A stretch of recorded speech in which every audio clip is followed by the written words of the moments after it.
I'll never have anything to do with outsiders again," Sam declares with a smirk.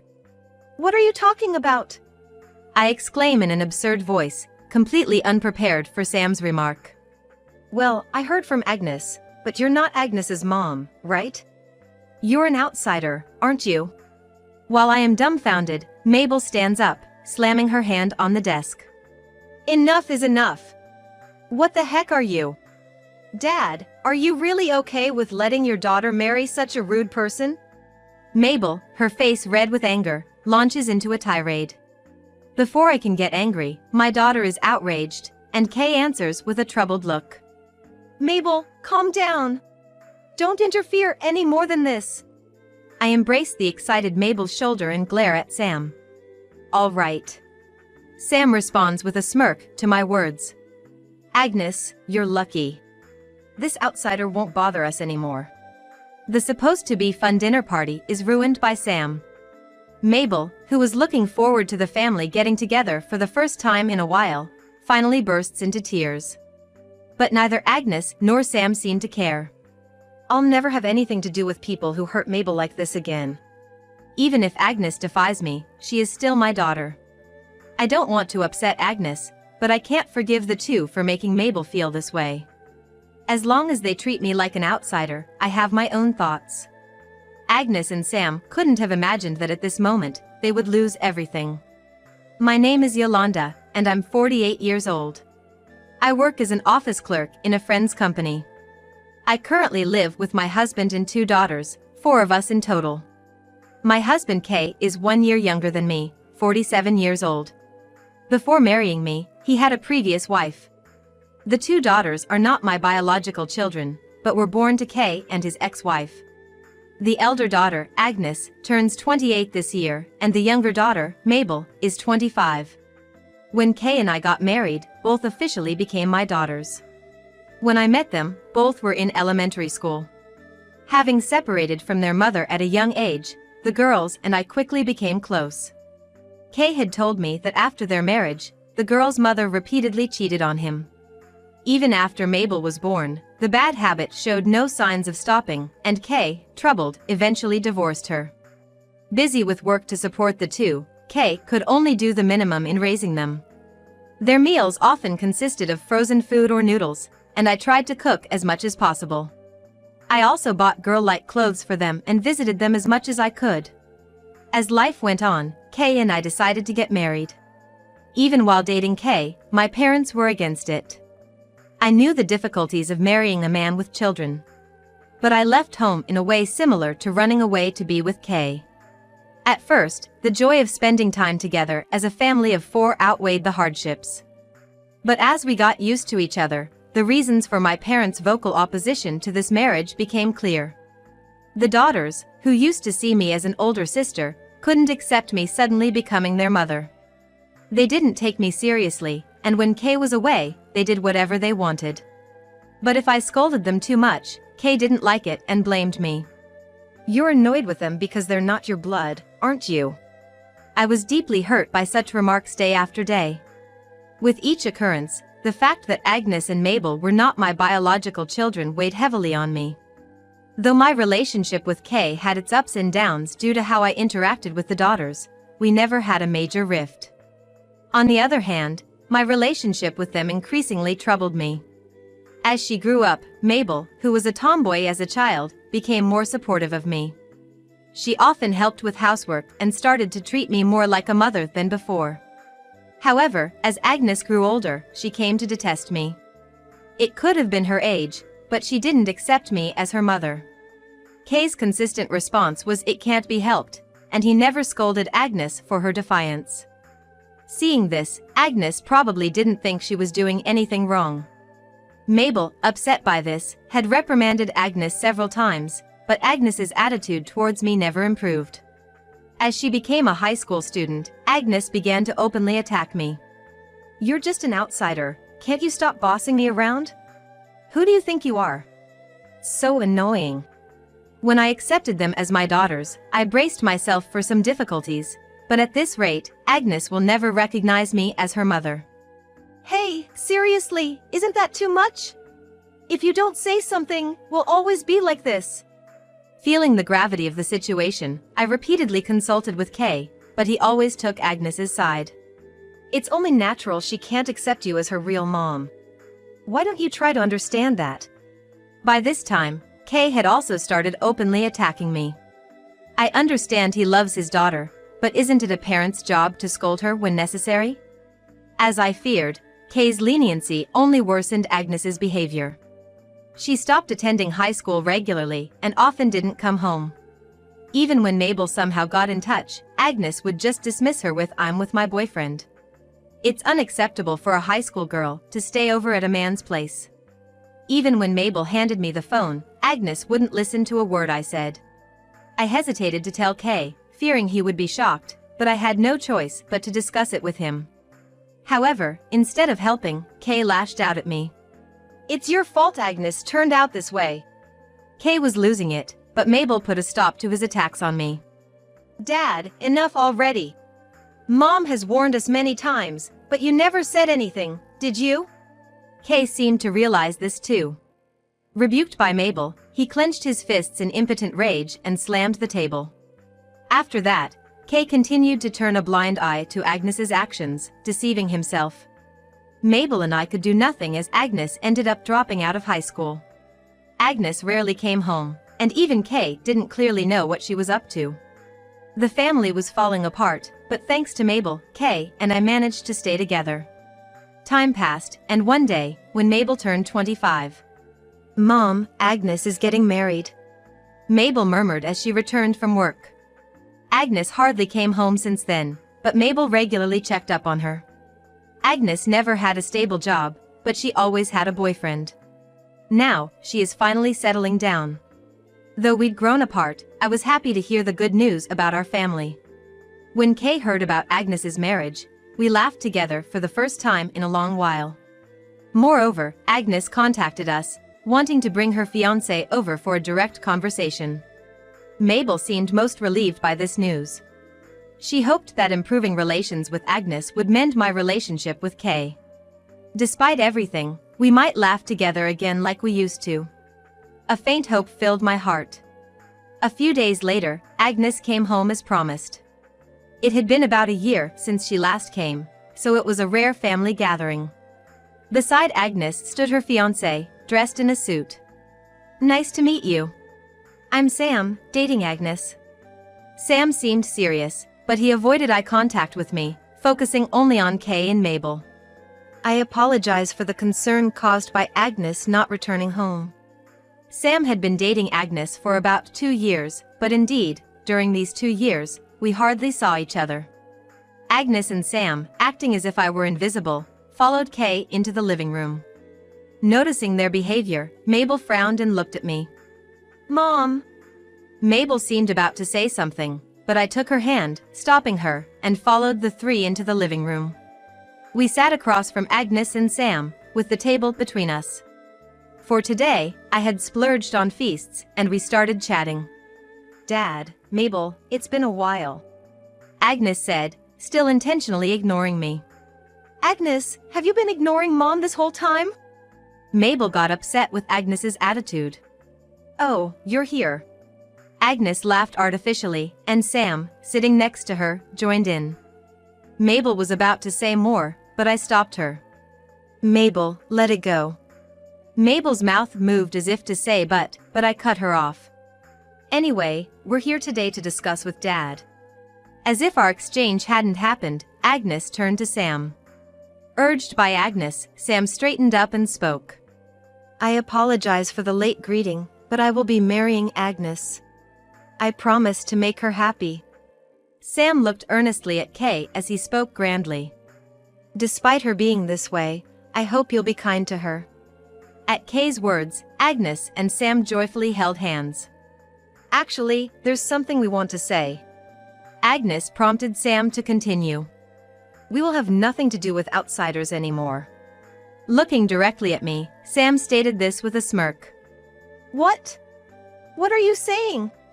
I exclaimed in disbelief at this unexpected remark. Even if it was a joke, it was beyond an acceptable level. Well, I heard from Agnes, you're not really Agnes's mom, right? You're an outsider, aren't you? Sam seemed to be enjoying my reaction. Just when I thought our crumbling family might be mended, that hope was cruelly shattered. I was speechless for a while, just comparing the faces of Agnes and Sam. Then, seemingly unable to bear it any longer, Mabel stood up, slamming her hand on the desk. Enough is enough. What are you even saying? Dad, are you really okay with your daughter marrying such a rude person? Mabel, her face red with anger, burst out. Before I could get angry, my daughter was already outraged, and Kay responded with a troubled look. Mabel, calm down. Don't interfere anymore. This was the first time Mabel was reprimanded by Kay for taking my side. I embraced the excited Mabel and glared at Sam. All right. The three of them exchanged glances at my words. I'll have nothing to do with people who hurt Mabel anymore. As I declared this, Kay looked a bit troubled, but Agnes and Sam burst out laughing. It's not like we're hurting Mabel, but okay. You won't be invited to the wedding, Agnes said, and Sam nodded. It's unthinkable to invite irrelevant outsiders to our special day, Sam said, having meals. Mom, it's okay. I don't want to see these people anymore, Mabel said tearfully. Agnes is dear to him, but for Kay, Mabel is also an important daughter. Mabel, don't say that. Kay stood up, disturbed by Mabel's tears, but was stopped by Agnes. Dad, let it be. Just ignore it.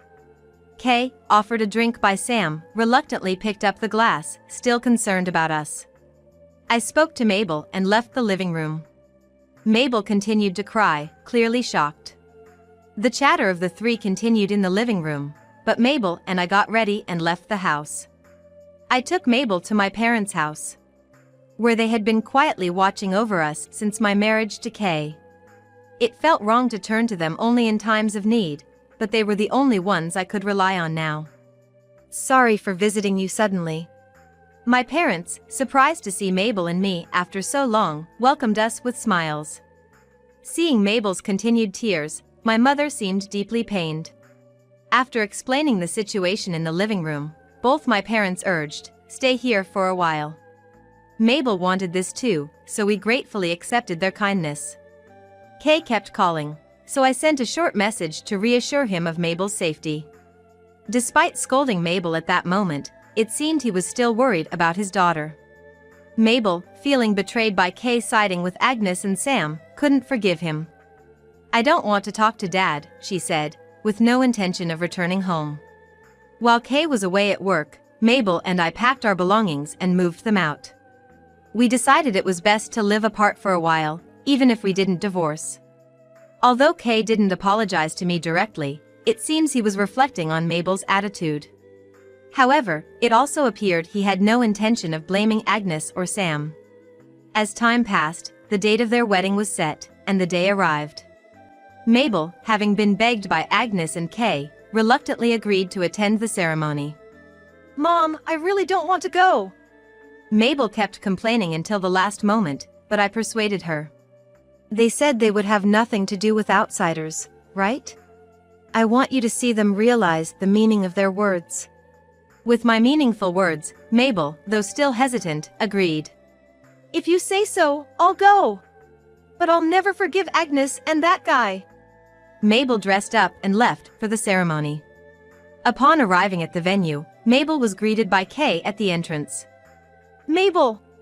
Kay was relieved to see her after such a long time, but Mabel's feelings hadn't changed. After a brief conversation, she was led to the reception hall. "What's this? Am I early?" Entering the hall, Mabel exclaimed in surprise, looking around. Mabel had planned to arrive just in time for the start of the ceremony to avoid talking to Agnes and Sam. Checking her watch and the invitation, there was no mistake, it was 5 minutes before the ceremony was due to start. Yet, the venue was sparsely populated, even though it was only 5 minutes to the start. The bride's side, with fewer relatives, company associates, and friends, had some relatives I had met a few times. However, most of the venue was reserved for the groom's side, where there were hardly any guests. Only a couple presumed to be Sam's parents and a few friends were there. Most of these seats were probably reserved for guests related to Sam's company. As Mabel stood puzzled, Sam's angry shouts could be heard. What the hell is going on? Turning around, Mabel saw Sam in a tuxedo, yelling at the reception. Why aren't my guests here? Was there a mistake on the invitation? Sam was berating a friend who seemed to be handling the reception, but there was no error on the invitation.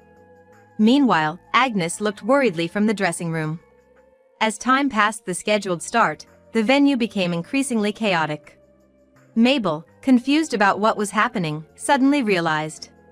Could it be because of Mom? I appeared at the venue just as Agnes and Sam were panicking. What are you doing here? Agnes, busy making phone calls with Sam due to the unusual situation, noticed me. Mabel, spotting me, rushed over. Mom! What's going on? What's all this?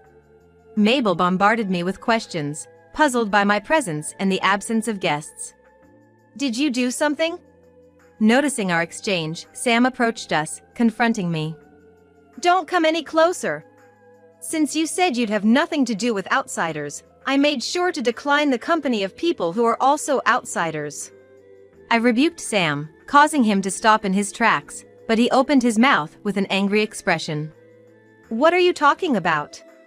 That's not what I meant. I said I didn't want anything to do with you, an outsider. Sam, his hair in disarray, was shouting, but his outburst didn't change the situation. Would you understand this situation if I used my maiden name? Yolanda Smith. At that moment, a look of shock crossed Sam's face. I confirmed the change in Sam's expression and continued. By the way, my brother's name is Simon Smith. As I mentioned my brother's name, Sam's face twisted in fear. What are you saying? Simon Smith, isn't that the name of the president of our company? Yes, as unlikely as it may seem, Sam was an employee at the company run by my brother. Previously, when Sam came to introduce himself for marriage, he boasted about being an elite.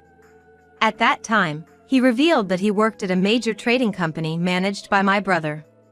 I was surprised at first, but of course, Sam didn't know the relationship between my brother and me.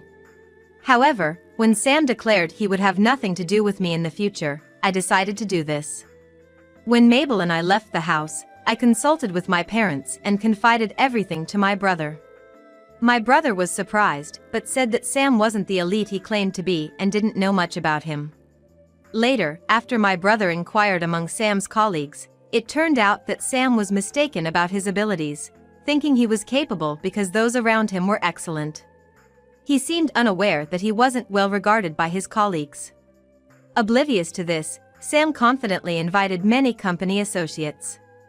My brother, angered that Sam hurt me and Mabel, declared he would fire him immediately. However, remembering that Sam had discussed with Kay about inviting many company associates, I intervened. I wanted Sam to be embarrassed and to get my revenge. This would surely shatter the pride of the overconfident Sam.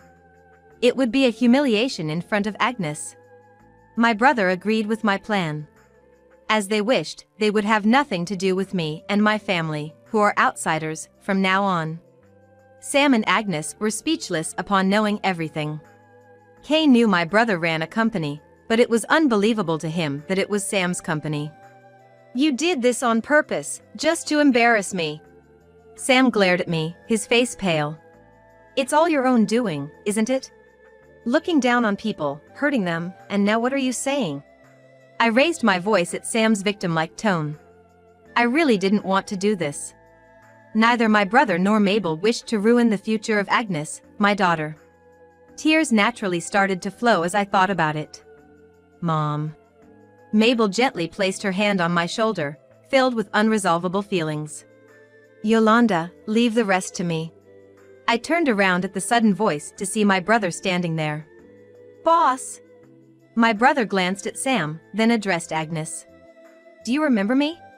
You may think of me as a stranger, but both Yolanda and I have always cared deeply for you.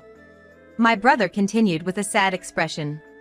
It might have been Sam's words, but you have your responsibility too. As an adult, you must bear that responsibility.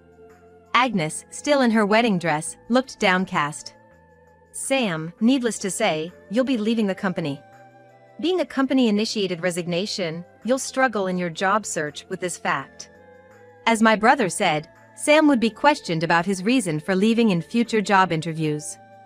The crime he committed this time would haunt him for life. And given Sam's high pride, it's hard to imagine him being fired without consequences. No way! Am I getting fired? Sam seemed to have lost his grip on reality, repeating the same words like a broken record. Sam! Agnes frantically shook Sam's body, but he collapsed weakly on the spot. Kay watched silently, saying nothing. Afterward, he neither complained to me nor blamed me.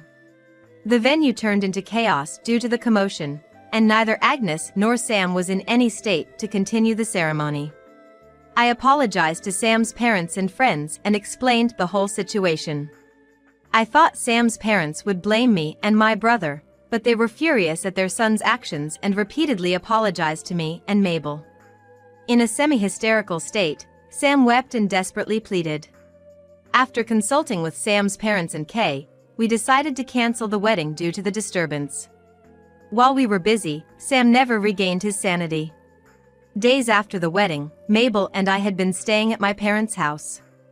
Mabel seemed unchanged in her thoughts, with no intention of living with Kay or Agnes again.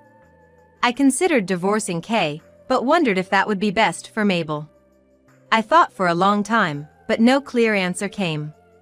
However, both Kay and I somehow knew we wouldn't be together again. I thought about renting an apartment and living with Mabel, but my parents insisted we stay. They said we should live here now that we're finally together again. I accepted my parents' kind offer and decided to stay with them. Meanwhile, Sam fell into a mental breakdown and has been confined to his home. Sam, who never doubted his own excellence, was easily dismissed by my brother, his pride torn to shreds. However, I never received any blame from Sam's parents. They continued to apologize to me repeatedly. Sam's dismissive behavior towards me ultimately betrayed his own parents. Agnes, having separated from Sam, started living with Kay again. Agnes seemed to have lost all patience with Sam, who had become weak and lost everything. Even though Agnes didn't suffer as much damage as Sam, she was apparently shocked enough to return to the home she hadn't been back to in a long time. She tried to contact me multiple times to apologize, but I haven't accepted her apologies yet. I want her to fully understand how much she hurt me with her words and actions over the years. It's not a matter that can be simply resolved. Wanting her to understand this, I've steeled my heart and haven't spoken to Agnes. Mabel agrees with me and hasn't accepted Agnes's apologies either. Everyone makes mistakes, but not all can be undone. I hope Agnes, who must have had her own struggles, truly reflects on the pain she caused Mabel and me. A few months have passed since Mabel and I started our new life. There has been no progress in my relationship with Kay. However, I heard that Kay was deeply shocked by this and reflected on his actions. Since then, Agnes has been desperately job hunting and has started working. Having not worked since dropping out of high school, she's struggling quite a bit. Mabel seems a bit relieved to hear that her sister is making an effort. Thinking back, Mabel has always been on my side. She left Kay and Agnes, who are her blood relatives, to be with me. I felt it when we lived as a family of 4, but now I truly realize its value. Mabel has grown close to my parents and often helps them. Seeing my parents' smiles, which I hadn't seen for a long time, makes me happy. Though I can't live with Kay and Agnes anymore, I'm satisfied with this new life. I vow to always cherish Mabel, who has always supported me, and my parents, who warmly welcomed us.